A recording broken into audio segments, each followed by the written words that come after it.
जय हिंद साथियों, स्वागत है आपका आपके अपने परिवार भारतवर्ष क्लासेस में। इस वीडियो में हम आपके 6 सितंबर 2024 को होने वाले क्लास 10th सामाजिक विज्ञान में वीकली टेस्ट में आने वाले क्वेश्चंस को करने वाले हैं, जो कि मोस्ट इम्पोर्टेंट क्वेश्चंस है। Very very very important questions यहाँ पे रहने वाला है।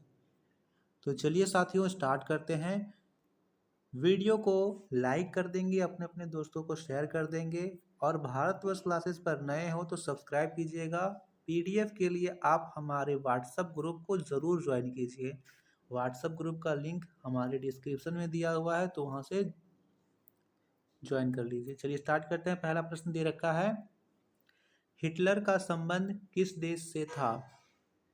यहाँ पे विकल्प दे रखा है, जर्मनी, जापान, इटली, इनमें से कोई नहीं। बताइए हिटलर का संबंध किस देश से था? यहाँ पे सही उत्तर होगा ए, जर्मनी। या जर्मनी का तानाशाह था।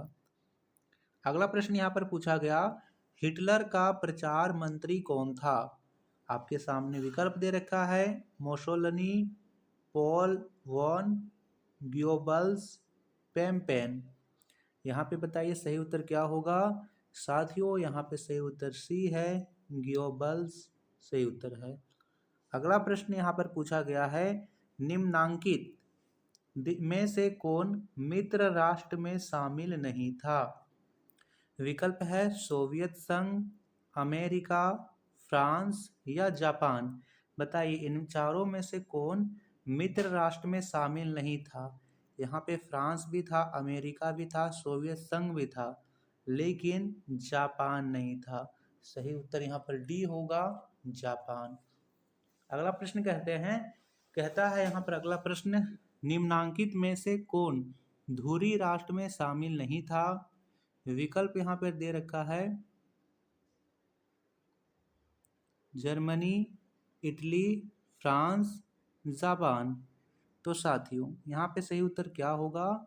यहाँ पे यदि धुरी राष्ट्र की बात करें तो यहाँ पर फ्रांस नहीं था, सी सही होगा। अगला प्रश्न करते हैं। अगला प्रश्न दे रखा है, गंगा नदी का उद्गम स्थल कहाँ है? बताना है गंगा नदी कहाँ से निकलती है। विकल्प है मानसरोवर झील, यमुनोत्री, गंगोत्री या इनमें से कोई नहीं। तो साथियों यहाँ पे सही उत्तर क्या होगा? बच्चा आप सभी वीडियो को लाइक भी करते चलिए और अपने अपने दोस्तों को शेयर करते चलिए। यहाँ पे सही उत्तर होगा सी, गंगोत्री, या गंगोत्री ग्लेशियर से निकलती है। अगला प्रश्न है छठा प्रश्न, गंगा नदी की लंबाई कितनी है? विकल्प है 2500 किलोमीटर, 2200 किलोमीटर, 3000 किलोमीटर या फिर 1000 किलोमीटर। आप सभी जानते हो भारत की सबसे लंबी नदी गंगा है और यह गंगोत्री ग्लेशियर से निकलती है। इसकी लंबाई लगभग 2500 किलोमीटर है। तो यहाँ पे सही उत्तर क्या होगा? विकल्प ए सही है, 2500 किलोमीटर। अगला प्रश्न यहाँ पर पूछा गया है, नदियाँ अपने मुहाने पर किस स्थलाकृति का निर्माण करती है? विकल्प है झरना, गोखुर झील, डेल्टा या इनमें से कोई नहीं। बताना है। यहाँ पे सही उत्तर होगा सी, डेल्टा। नदियाँ अपने मुहाने पर जो यहाँ पर मिट्टी बहाकर लाती है वो जमा कर देती है और इस प्रकार एक डेल्टा बनता है। और विश्व का सबसे बड़ा डेल्टा सुंदरवन डेल्टा है, जो कि भारत के पश्चिम बंगाल में है। अगला प्रश्न वही है, सुंदरवन डेल्टा किस राज्य में स्थित है? विकल्प है बिहार, उत्तर प्रदेश, पश्चिम बंगाल या फिर इनमें से कोई नहीं। तो यहाँ पर सही उत्तर क्या होगा साथियों? यहाँ पे सही उत्तर सी होगा, पश्चिम बंगाल में स्थित है। सुंदरवन डेल्टा यहाँ पर जो प्रसिद्ध है, यहाँ पर सुंदरी वृक्ष, सुंदरी नाम के वृक्ष मिलते हैं, इसलिए इसका नाम सुंदरवन डेल्टा पड़ा है। अगला प्रश्न है, the long walk to freedom किस राजनेता की आत्मकथा है? विकल्प है Mahatma Gandhi, Nelson Mandela, Barack Obama या नेहरू। तो बच्चा यहाँ पे सही उत्तर होगा नेल्सन मंडेला। याद रखना है नेल्सन मंडेला दक्षिण अफ्रीका की पहली अश्वेत अफ्रीका अश्वेत यहाँ पे राष्ट्रपति थी। 1955 में इनकी पुष्प यहाँ पे प्रकाशित हुई थी, the long walk to freedom. ठीक है।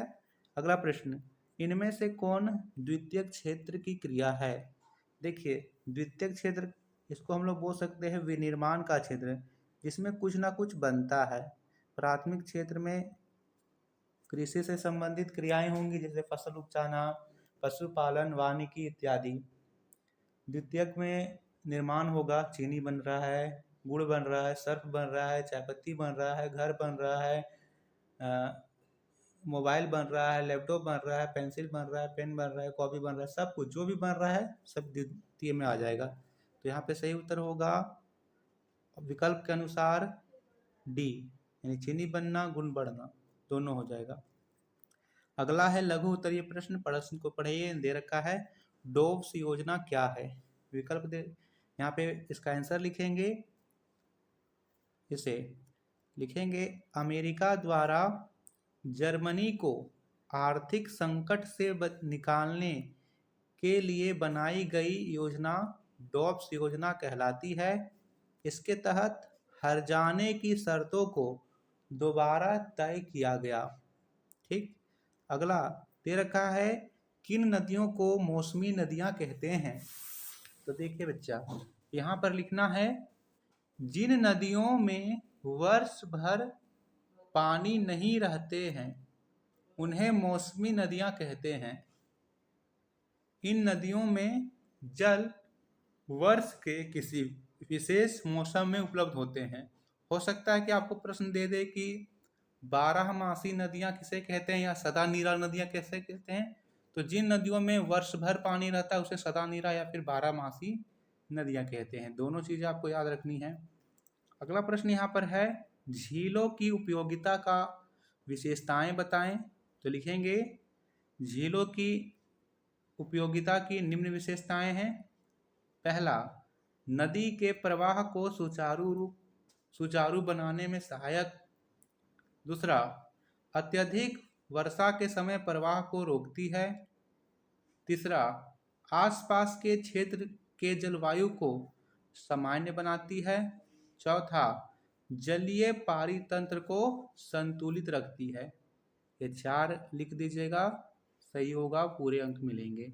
अगला दे रखा है प्रभुत्व संपन्न या संप्रभुता का क्या अर्थ है?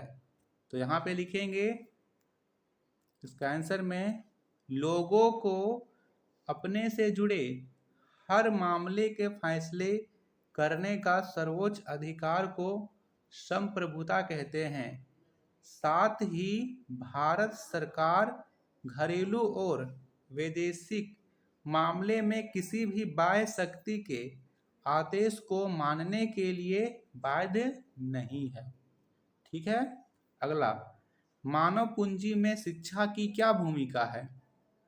तो यहाँ पे लिखेंगे शिक्षा व्यक्ति को इस योग्य बनाती है कि वह अपना सर्वांगीण विकास कर सके।